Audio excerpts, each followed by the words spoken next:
vais vous parler en grammaire de l'article défini et l'article indéfini. Et ça n'est pas du tout simple. L'article indéfini commence par une voyelle, en français, en espagnol et même en anglais, et en allemand.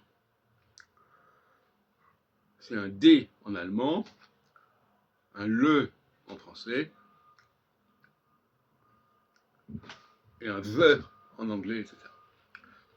Et l'article indéfini commence par une voyelle, un, UN en français, uno en espagnol, ein en allemand, an en anglais. Qu'est-ce que ça signifie? Eh bien, ça signifie que l'article défini, en réalité, est indéfini. L'article indéfini est défini. Ça peut paraître bizarre, mais c'est comme ça. Je dis les gens, le peuple.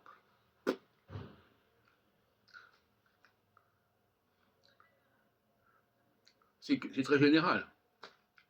Je dis un peuple, un endroit, un Dieu, c'est particulier. Donc, on peut croire au Dieu ou à un Dieu. Bon. Donc, bizarrement, au niveau de mon anthropologie, de ma théologie de l'élection, elle se fait au niveau de l'article indéfini. D'abord, le groupe général, tout ce qui est les, le, qui commence par une consonne. Et puis, il y a une élection qui va s'appliquer à un cas particulier, et donc ça sera l'article indéfini. En réalité, c'est le contraire.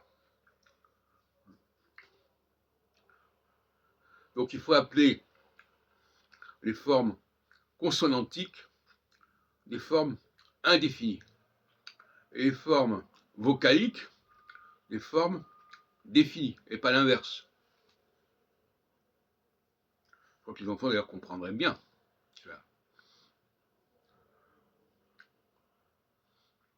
Vous avez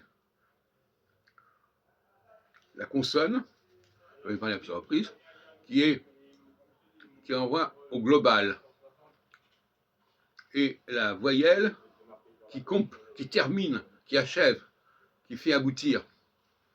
Donc, l'article indéfini, comme on l'appelle, qui commence par une voyelle, c'est un article qui termine quelque chose. On a déjà parlé à propos des terminaisons, en français, et dans d'autres langues, en français surtout.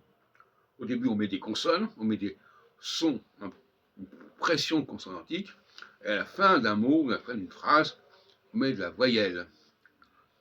Et la voyelle, c'est quelque chose de beaucoup plus déterminé que la consonne, puisqu'elle termine justement le processus.